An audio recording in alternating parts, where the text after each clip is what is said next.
The rain-slicked road gleamed under the sodium glow of Wilmington's street lamps, but Evelyn Whitaker saw nothing but the ghost of her own reflection in the windshield.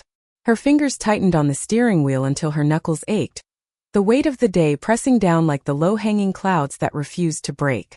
22 years of marriage, 2 children now scattered to colleges up north, and a life stitched together with polite silences, all unraveling in the single searing line of a text from her husband. "We need to talk. Tonight." She pulled into the driveway of their clapboard house on the edge of the historic district, the engine's hum dying into the night's heavy hush. The magnolia tree in the front yard dripped steadily, its petals bruised and fallen like forgotten promises. Evelyn sat there for a long moment, her breath fogging the glass, before forcing herself out into the downpour. Water soaked through her cotton dress, chilling her skin, but it was nothing compared to the cold dread coiling in her chest. Inside, the house smelled of lemon polish and the faint, lingering trace of her husband's pipe tobacco, a scent that had once comforted her now suffocating. Harlan was in the living room, perched on the edge of the chintz sofa, his broad shoulders hunched under the weight of his own unspoken burdens. He was a man of the sea, captain of shrimp boats that plied the intracoastal waterway, his hands calloused from ropes and nets, his face weathered like driftwood. They had met at a church picnic when she was 19, fresh from the local community college with dreams of teaching literature, and he had been the steady anchor she thought she needed. "Evelyn," he said, his voice rough as gravel, not rising to meet her. "Sit down." She did, perching on the armchair across from him, her wet dress leaving dark stains on the fabric. The room felt smaller than ever, the walls closing in with framed photos of family vacations, smiling faces at Myrtle Beach, Christmases by the fire, graduations under blue Carolina skies.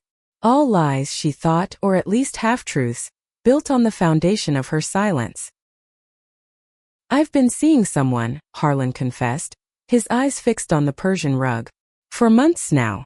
It's a woman from the dockside office. I didn't plan it. God knows I didn't." The words landed like buoys in choppy water, bobbing absurdly before sinking her whole. Evelyn waited for the anger, the betrayal to surge up and drown her, but instead, a hollow ache bloomed in her ribs. Not jealousy, not exactly. Relief? No, that was too cruel to name yet. She thought of the nights she had lain awake beside him, staring at the ceiling fan's lazy spin, her mind wandering to places she could never voice aloud. To the curve of a woman's neck in a novel she had hidden under the mattress. To the soft press of hands that weren't his. "Who?" she asked finally, her voice steady in a way that surprised her. Not accusation, just curiosity, as if discussing the weather patterns that steered his boats. "Doesn't matter," he muttered, rubbing his jaw. "What matters is us. This house, the kids. They deserve better than this sham we've been dragging out." Sham. The word echoed in her ears, sharp and true. She had built her life around being Mrs. Whitaker, the dutiful wife who hosted book club meetings in the sunroom, volunteered at the library's literacy program, and smiled through the annual shrimp festival parades. Evelyn Whitaker, pillar of the community, ghost in her own skin. The girl who had once dreamed of New York lofts and poetry readings had faded into this role, her true self tucked away like a locket chain tangled in a drawer. "I agree," she said softly, and the admission cracked something open inside her, a fissure letting in the first sliver of light. Harlan looked up then, surprise flickering in his gray eyes, but she pressed on. "I've been hiding too, Harlan. Not from you exactly. From myself." He leaned forward, elbows on knees, the lines around his mouth deepening. "What do you mean?" She swallowed, the rain pattering against the windows like impatient fingers. I think I'm gay. Or maybe I've known for years. I just never said it out loud." The silence stretched, thick as marsh fog. Harlan didn't recoil, didn't rage. He just nodded slowly, as if piecing together a chart he'd long suspected was off course. "I figured something was there. The way you light up around those stories you read, the ones with women who, well, and the distance between us. It wasn't just me drifting." Tears pricked her eyes, hot and unbidden.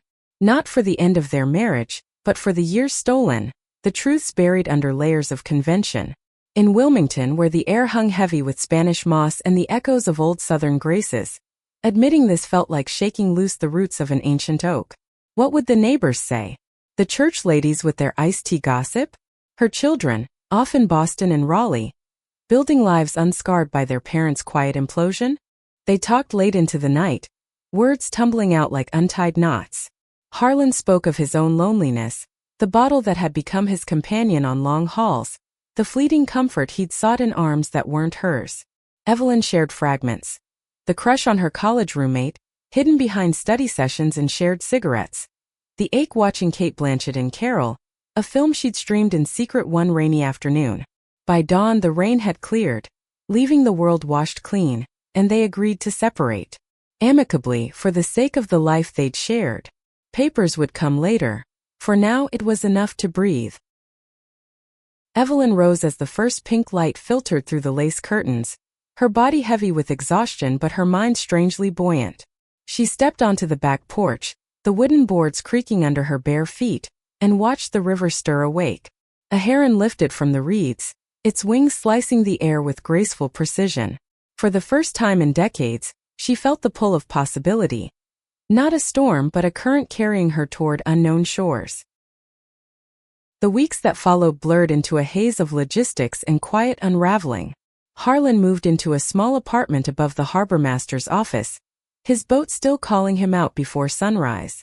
Evelyn stayed in the house, its rooms echoing with absence, packing boxes labeled in her neat script, books donate, kitchen shared. She called the children, framing the news in soft edges. Your father and I are taking some time apart. We love you both. Everything will be okay. Lies again but kinder ones. Nights were the hardest. Alone in the queen bed that now felt vast as the ocean, she traced the patterns in the quilt her mother had sewn. Tiny stitches holding together faded florals. Sleep evaded her, chased away by memories that surfaced like buoys in the dark. The first time she'd kissed a girl, tentative and sweet under the bleachers at a high school football game. The thrill chased by shame that lingered like salt on skin. Why had she chosen safety over that fire? Harlan had been kind, reliable, the son of family friends who attended the same Baptist church. Marriage had seemed the natural tide, pulling her along. One evening, as autumn's chill began to crisp the air, Evelyn wandered into the sunroom where her bookshelves sagged under volumes of Austen and Wolfe, Morrison and Walker. She pulled down a dog-eared copy of The Price of Salt, its pages yellowed from rereads, and settled into the wicker chair by the window. The words wrapped around her like a shawl, Patricia Highsmith's prose a balm to her raw edges. Outside, the live oaks whispered secrets to the wind, their branches draped in resurrection fern that curled tight in drought and unfurled with the slightest rain. A knock at the front door startled her. She set the book aside, smoothing her sweater as she answered. On the stoop stood a woman she vaguely recognized from the library's volunteer roster, Lydia Voss, mid-30s, with cropped black hair that framed sharp cheekbones and eyes like polished amber. She held a casserole dish, steam rising faintly from the foil lid. "Hi, Evelyn," Lydia said, her voice warm as hearth fire, laced with a faint Pacific Northwest lilt that stood out against the drawl of coastal Carolina. "I heard about Harlan. The whole town's buzzing, but I figured you might not feel like cooking. Lasagna vegetarian. No shrimp." Evelyn blinked, caught off guard by the gesture's simplicity. "You didn't have to. Come in, please. It's chilly out there." Lydia stepped inside, her boots leaving faint mud prints on the hall runner. She was dressed in jeans and a woolen cardigan, a silver bracelet glinting on her wrist, simple, unadorned, like someone who carried art in her pockets rather than on her sleeve. Evelyn learned quickly that Lydia was a painter, relocated from Portland 2 years prior to teach workshops at the local art center. Divorced herself, no kids, with a studio apartment overlooking the river and a habit of baking when the world felt too jagged. They ate in the kitchen, the lasagna rich with basil and cheese, conversation flowing easier than Evelyn expected. Lydia didn't pry, didn't offer platitudes. Instead, she shared stories of her own unraveling. A marriage to a gallery owner who prized her work over her heart, the quiet mornings in Oregon rain where she'd first picked up a brush to map her solitude. "Art's funny," Lydia said, twirling pasta on her fork. "It doesn't fix you, but it holds the pieces while you figure out the shape."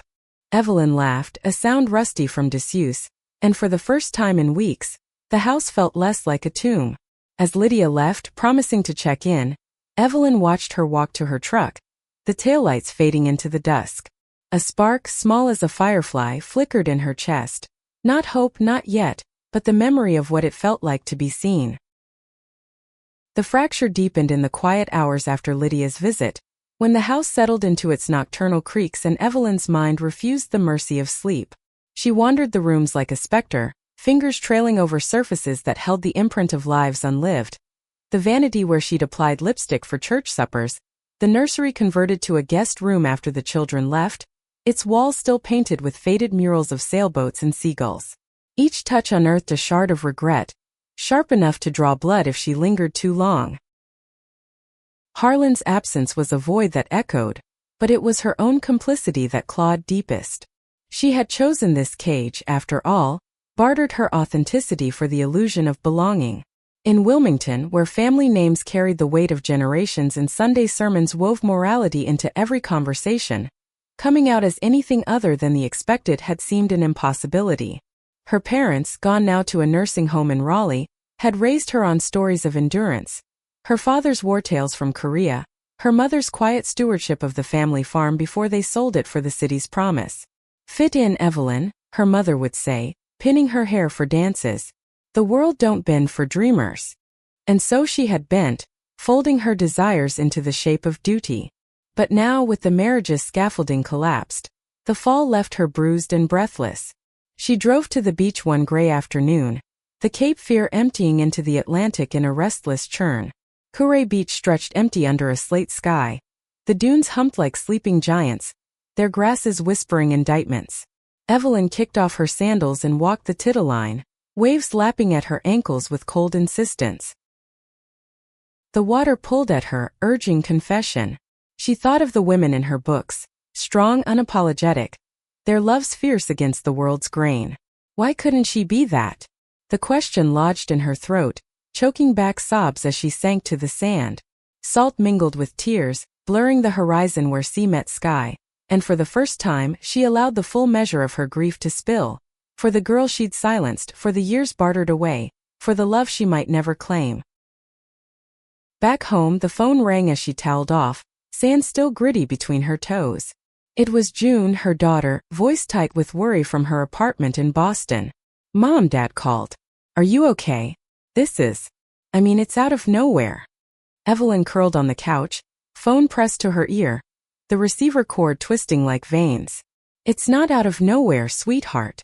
Your father and we've been drifting for years. But I'm glad it's out in the open now." June hesitated, the line humming with unspoken fears. "Is there someone else? For either of you?"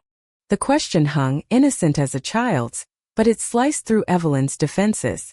She pictured Harlan with his dockside lover, imagined the whispers already threading through the beauty parlor and the Piggly Wiggly. "No," she lied, then corrected herself. "Not for me. But maybe there will be." They talked until the light faded, June sharing snippets of her own life. Midterms looming, a roommate's new boyfriend who played guitar too loudly. It was a tether, fragile but real, reminding Evelyn that her unraveling didn't sever all bonds. When she hung up, the house felt marginally less hollow.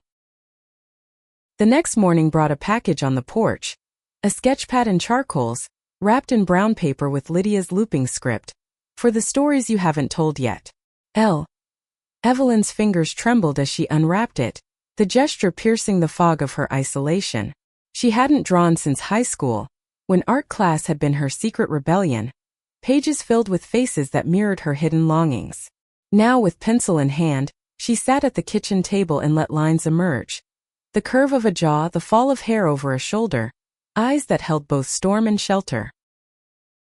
Lydia called that evening, her voice a gentle intrusion. "Did it arrive? I remembered you mentioning the library's drawing circle once." "It did. Thank you." Evelyn paused, charcoal dust smudging her fingers. It's more than I deserve right now." "Nonsense," Lydia replied, light as sea foam. "Deserving has nothing to do with it. Sometimes you just need a hand reaching through the cracks." They met for coffee the following day at the Riverwalk Coffee Company, a converted warehouse where the scent of roasted beans mingled with the brine off the water. Lydia arrived early, her table piled with art magazines and a half-finished watercolor of the battleship memorial. She looked up as Evelyn approached, her smile unfolding like dawn over the dunes, warm, unforced, inviting. "You look like you could use this," Lydia said, sliding a steaming mug across. Latte extra foam, just how Evelyn liked it, though she'd never mentioned it aloud. They talked of small things first. The impending hurricane season, the new mural going up downtown, the way the river changed color with the tides. But beneath the surface, currents stirred. Lydia shared a story of her Portland days, painting in a loft that overlooked the Willamette, her ex-husband critiquing every stroke until she packed her brushes and fled south for a fresh palette. "I thought love meant compromise," she said, tracing the rim of her cup. "Turns out it means space to breathe." Evelyn nodded, the words resonating like a bell in fog. She found herself opening up, words spilling in fits and starts. The weight of her marriage's end, the terror of redefining herself at 42. "I feel like I'm starting over, but I'm not sure I remember how." Lydia reached across the table, her hand hovering before settling lightly on Evelyn's. The touch was electric, not in passion's flash, but in its simple humanity, a bridge across the chasm of her doubt. Starting over isn't forgetting. It's remembering who you were before the world told you to hide. They walked the river path afterward, the willows trailing fingers in the current, leaves turning gold in the slanting light. Lydia pointed out details Evelyn had long overlooked. The way sunlight fractured on ripples, the hidden graffiti on an underpass bridge declaring "Be true." For the first time since the fracture, Evelyn felt the edges of her sorrow soften, not healed but held. Yet the breakdown lingered, manifesting in sleepless nights and sudden tears over mundane tasks, folding laundry that smelled only of her now, cooking meals for one. One evening, as thunder rumbled distant over the sound, Evelyn drove to the art center unannounced, the sketchpad clutched under her arm. Lydia was there, wiping brushes in the supply room, her face lighting at the sight. "Join me?" Lydia asked, gesturing to an easel. "No rules. Just lines." Evelyn hesitated, then nodded, the charcoal gritty against her palm. As they worked in companionable silence, the storm broke outside, rain sheeting the windows like a veil. In that moment, amid the scent of turpentine and wet earth, Evelyn glimpsed the possibility of reconstruction, not a flawless rebuild, but one scarred and stronger for it. But the past was not so easily shed.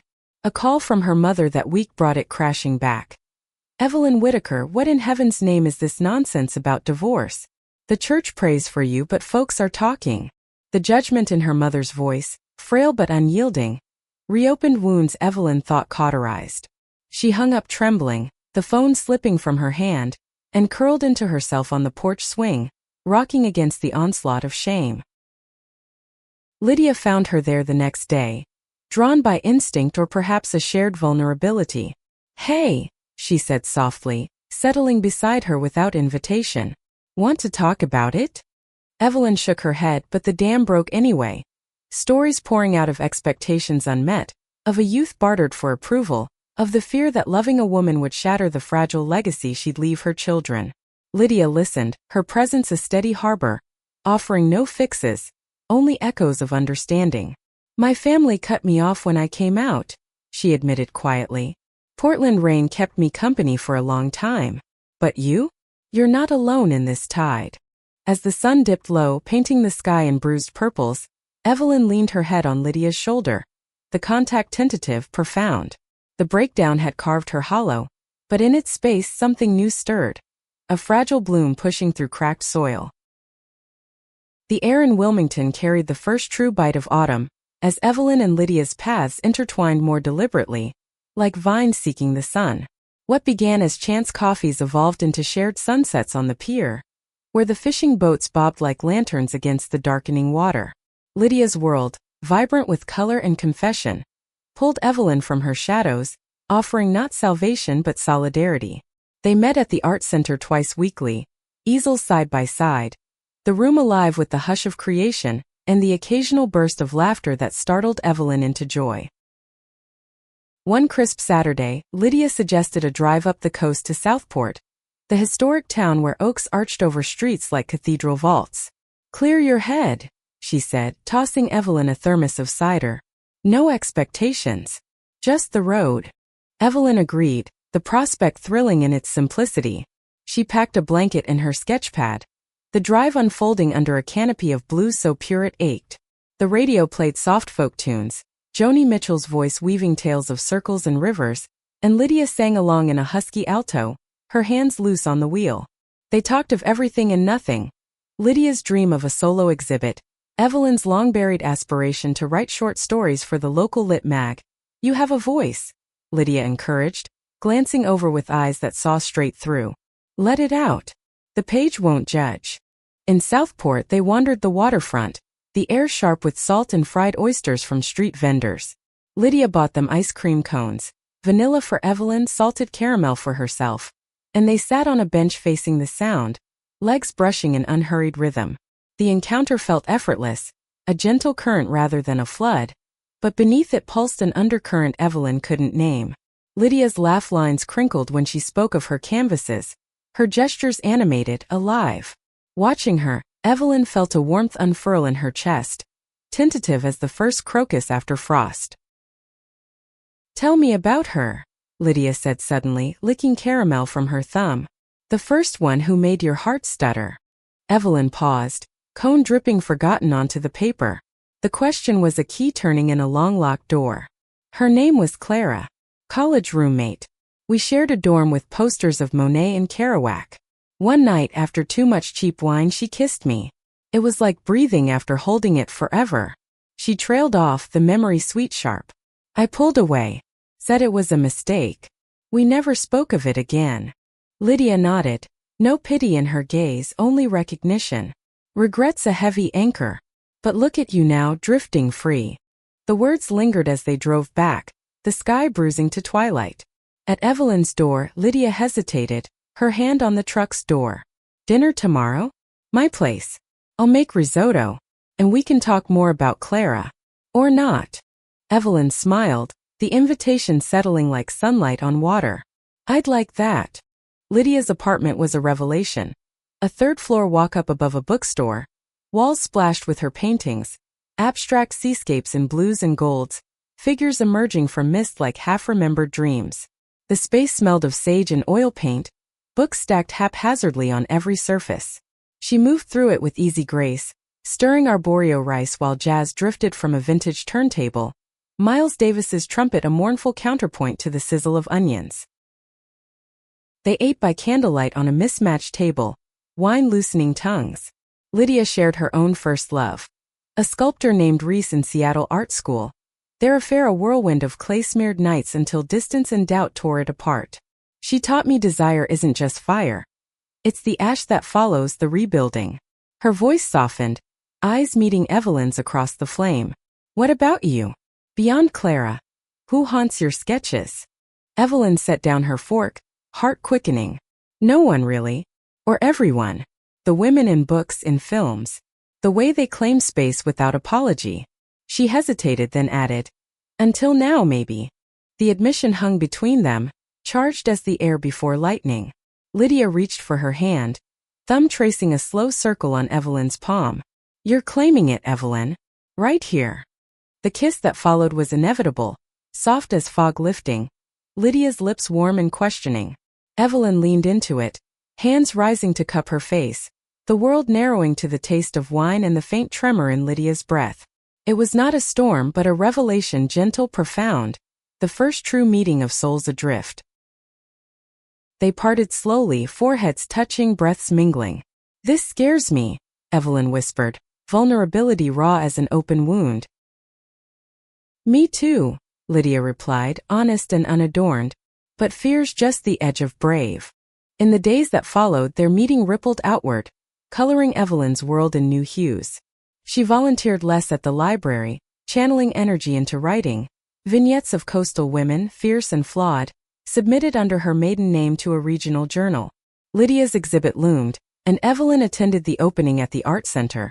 A crowd of locals milling amid canvases that captured the marsh's moody beauty. Seeing Lydia in her element, hair pinned back, dress of deep emerald, stirred a pride Evelyn hadn't known she could feel for another. Yet integration brought its frictions.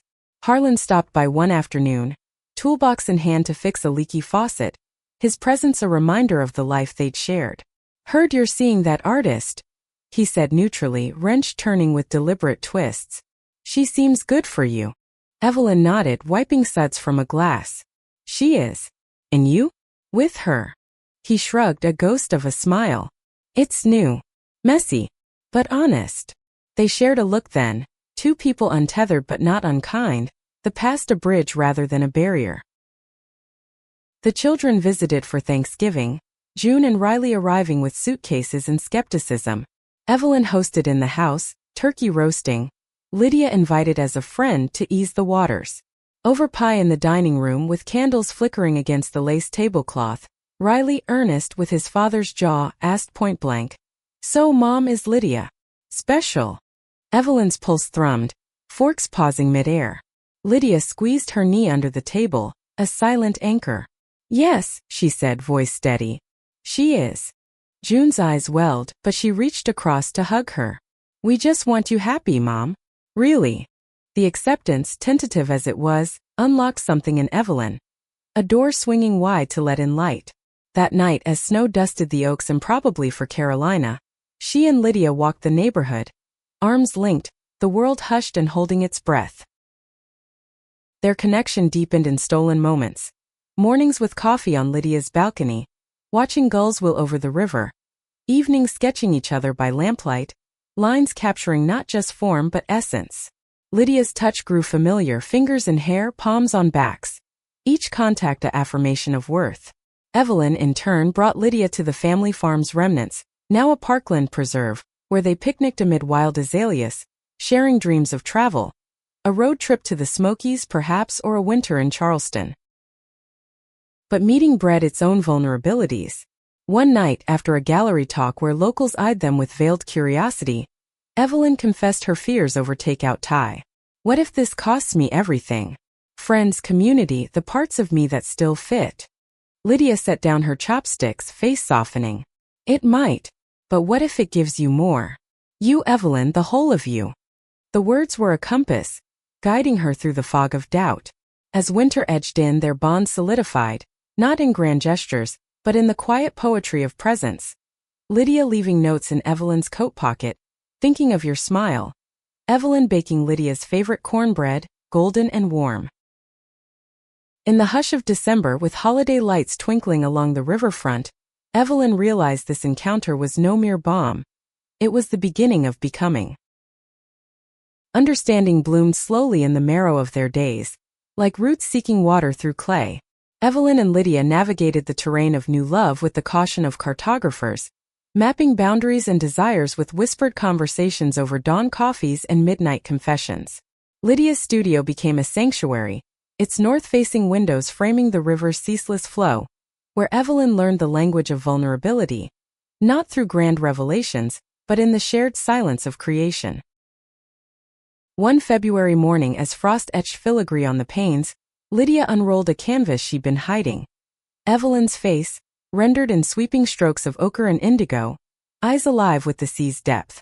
"I wanted to capture you," Lydia said, voice hushed with rare uncertainty. "Not the mask, but the woman beneath."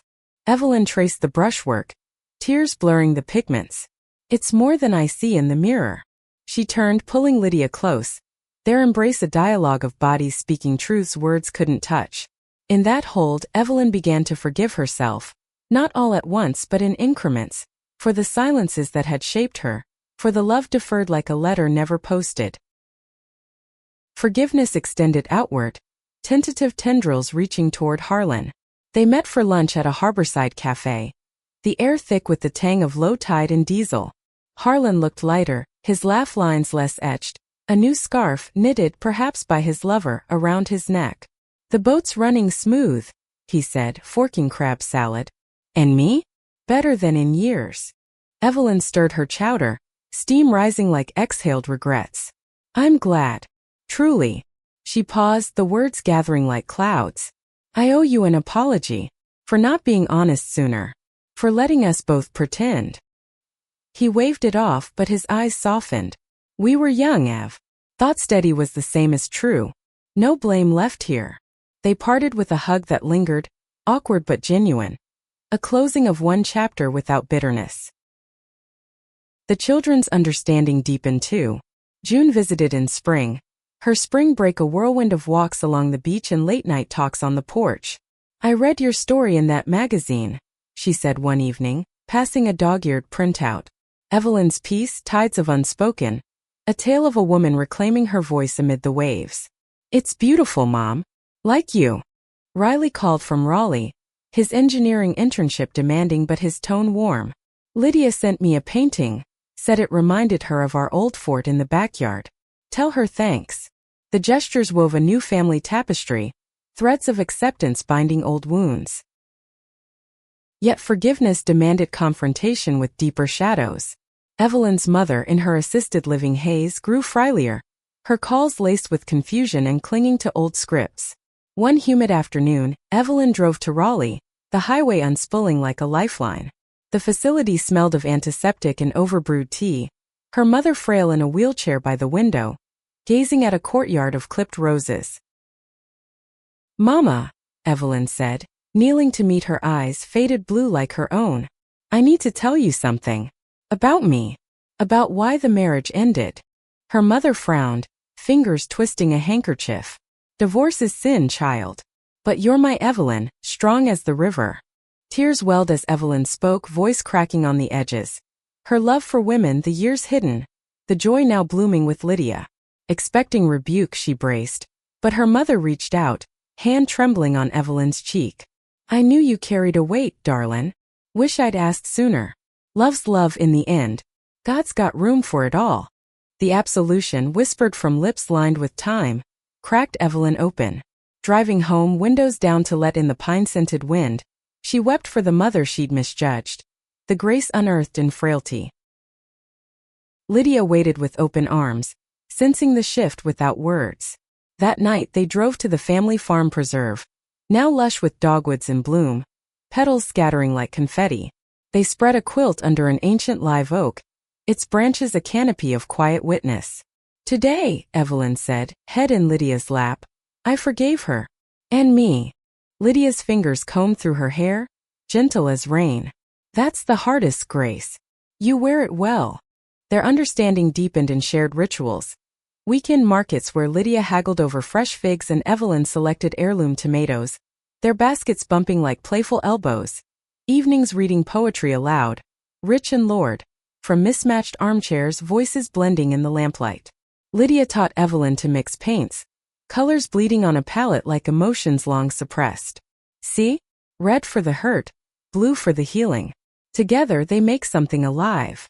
Evelyn in turn introduced Lydia to the river's rhythms. Shad runs in spring, the hush of egrets at dusk. On a boat rented for the day, they drifted the intracoastal, Harlan's old charts spread on the bench. He taught me knots, Evelyn said, tying a bowline with practiced hands. Useful for holding on, or letting go. Laughter came easier now, a counterpoint to the ache. At a local theater production of The Color Purple, they held hands in the dim rose, Celi's triumph mirroring Evelyn's own quiet victories. Afterward, over bourbon at a speakeasy tucked in an alley, Lydia raised her glass. To truth spoken. And the women who hear them. The toast sealed a pact, unspoken but profound.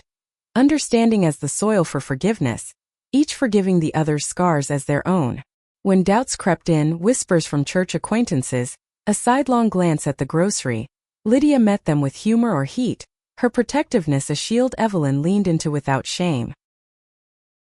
One summer eve, as fireflies pulsed in the marsh like living stars, they hosted a small gathering.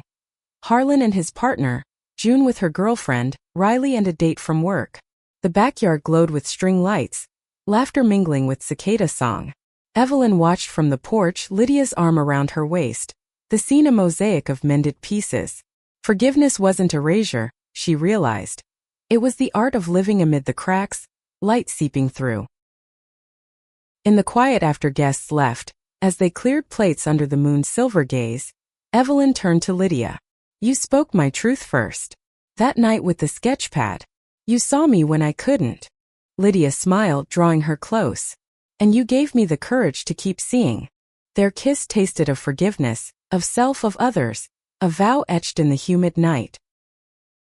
Rebirth stirred in the subtle shifts of season, as Wilmington's summers yielded to the languid heat of renewal. Evelyn felt it first in her body. The way her steps lightened on morning walks, the ease with which she claimed space in conversations, no longer shrinking from her own reflection.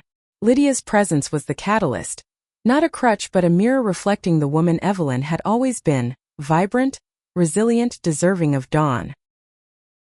She enrolled in a writing workshop at the community college, the same campus where she'd once hidden her heart. Evenings found her at the scarred oak desk in the sunroom, pen scratching across journals, stories unfurling like ferns in filtered light. Her first published piece in the Coastal Review, a narrative of a widow rediscovering passion through letters to a lost love, drew quiet acclaim, readers noting its tender authenticity. Evelyn framed the clipping beside Lydia's painting, a diptych of emergence. Lydia's exhibit, Tides and Truths, opened in July at the Cameron Art Museum, a brick edifice nestled amid live oaks dripping with moss. Evelyn curated the wine selection, nervous hands arranging charcuterie as guests arrived. Locals in linen suits, tourists with cameras, Harlan toasting with genuine warmth. Lydia's work dominated the space. Canvases 12 feet wide, evoking the river's moody sweep, figures intertwined in hues of sapphire and terracotta, symbolizing love's reclaimed. You did this, Evelyn whispered during the artist's talk, squeezing Lydia's hand backstage. Lydia, poised in a silk blouse that caught the light like water, credited her muse without naming names, but her glance toward Evelyn said it all. The reviews praised the raw emotional current, and sales followed, funding a shared dream, a studio space on the river's bend, walls high enough for ambition. They signed the lease on a breezy August day, paint cans and drop cloths marking the threshold of togetherness. As they whitewashed the walls, laughter echoing off bare beams, Evelyn felt the stirrings of rebirth. Not a phoenix's blaze but a steady greening, roots delving deep. Professionally, doors creaked open. The library offered Evelyn a part-time curator role for its LGBTQ+ archive, a collection she donated to years prior in secret. Sorting faded photos and yellowed pamphlets, tales of Stonewall echoes in Southern drawls, she pieced together her own lineage, women like her who had loved fiercely against the grain. You're giving them voices, her supervisor said, an older lesbian with silver braids. Starting with yours. Personally, the rebirth touched her family anew. June announced her engagement over Labor Day weekend, a beachside gathering where Evelyn walked her daughter down the dune path, arm in arm with Lydia trailing seashells. You've shown me what real partnership looks like, June confided, veil fluttering in the breeze. Riley, ever the quiet anchor, surprised them with a trip to Asheville in October, hiking the Blue Ridge trails where mists clung to peaks like veils lifting. Around a campfire, he shared his own coming out, bisexual, revealed to a supportive partner, binding them in mutual unveiling.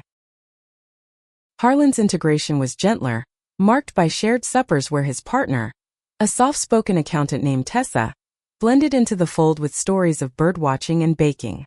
We're all just navigating the same waters, Harlan said one night, clinking glasses.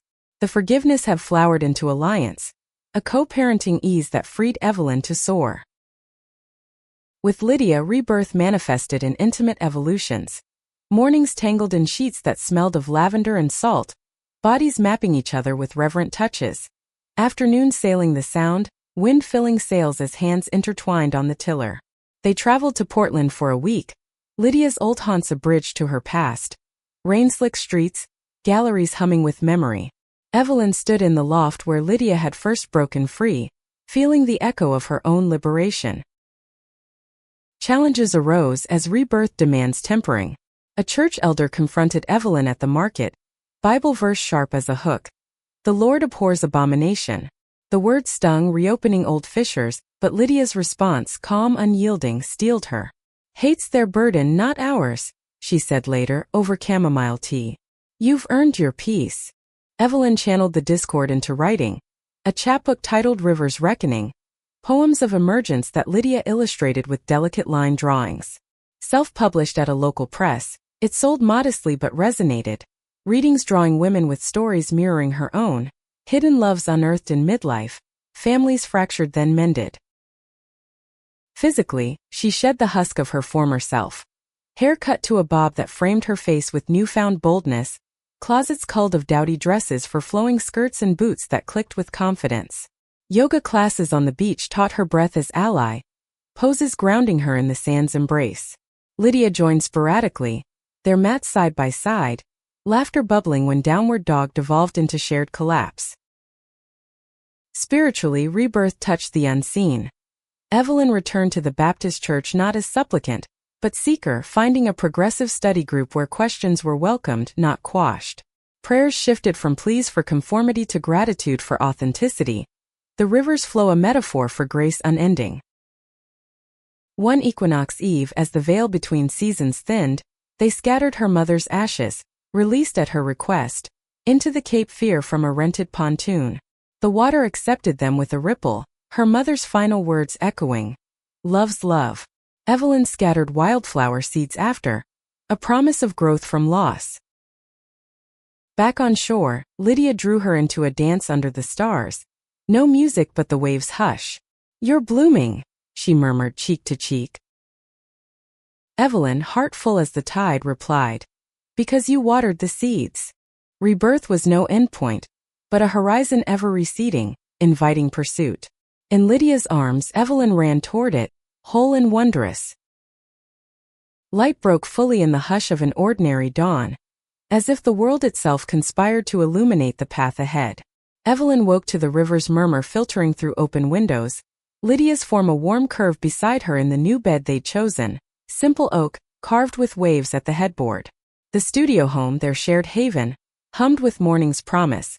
Coffee brewing, canvases leaning against walls like silent guardians, Evelyn's manuscript pages stacked neat on the sill. The year turned toward winter's cusp, but the light within Evelyn burned steady, a lantern against encroaching dark. Her chapbook's quiet success led to a reading series at the Art Center, Voices of the Veiled, where women gathered monthly to share verses of hidden selves unveiled. Evelyn moderated the first, her voice resonant as she introduced a poet from Charleston. "We come not to mourn what was lost, but to celebrate what endures."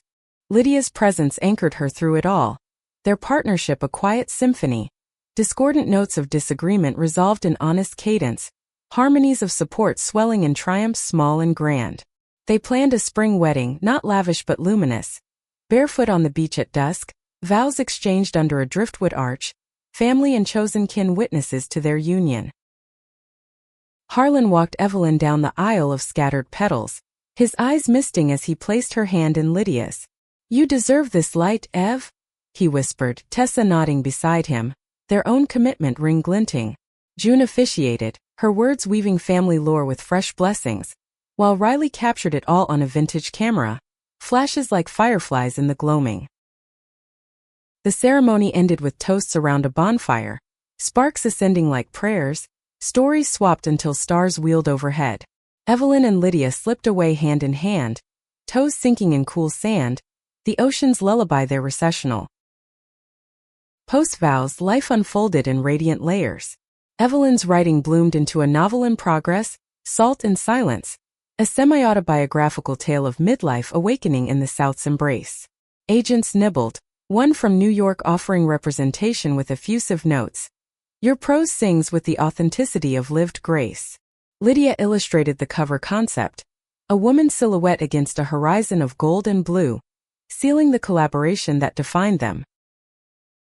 They traveled north in summer, a road trip tracing the Appalachians, misty mornings in the Great Smoky Mountains, where rhododendrons carpeted slopes in pink defiance, evenings in B&Bs with four-poster beds and fireplaces crackling lore. In Vermont's Green Folds they visited a writer's retreat, Evelyn workshopping chapters while Lydia sketched the Champlain shore. "This is us," Lydia said one night, charcoal-smudged fingers interlacing with Evelyn's. Wandering but always homeward. Family wove tighter. Grandchildren on the horizon, June's wedding yielding a niece who toddled into Evelyn's arms with gummy smiles.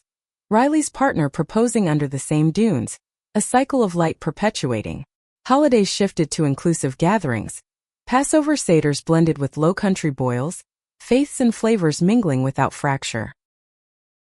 Community embraced them unevenly, but the light drew allies, the library's archive expanding under Evelyn's care, a youth group forming where teens found mirrors in her stories. Whispers faded, replaced by invitations, to panels on queer Southern lit, to paint and sip nights where Lydia led with inclusive flair. Challenges lingered, shadows to the sun. A health scare for Evelyn's mother, navigated with Lydia's steadfast vigils. Creative droughts where doubt crept like fog, dispelled by mutual encouragement. But light prevailed in the small graces, Lydia's spontaneous sketches left on pillows, Evelyn's letters tucked into paint boxes, professions of love in ink and hue. One solstice, as the longest day waned, they renewed private vows on their balcony, the river aglow with sunset's fire. Evelyn read from her novel's opening. She had spent years hiding behind borrowed names, until the woman she loved spoke her truth first. A whisper that became a roar, pulling her into the dawn. Lydia followed with a poem, voice steady. In your eyes I found my north, in your hand the anchor of my sea. They sealed it with a kiss, the world holding breath, then exhaled into dance, slow turns to the water's rhythm, bodies attuned as tides. Years folded forward, light compounding. The novel published to acclaim, readings in coastal towns where audiences wept and cheered. Lydia's retrospective touring the Southeast, Evelyn at every opening, Pride a constant companion. Grandchildren arrived, little Harper with June's curls calling Evelyn Nana Eve, Lydia Auntie Yd. Their laughter a balm to any residual ache. In quiet moments Evelyn reflected on the arc. From fractures dimmed to this luminous now, a life rebuilt not in spite of scars but through them. The woman who had hidden found her voice, her love, her place. Spoken first by Lydia's gaze, echoed eternally in their shared gaze. As twilight deepened one autumn eve, they sat entwined on the pier, feet dangling over the gentle lap of waves. What now? Evelyn murmured, head on Lydia's shoulder. Lydia smiled, tracing constellations in the sky. More light. Always more. And in that promise the story continued, open-ended, warm with the glow of truths embraced, sorrows transmuted to song.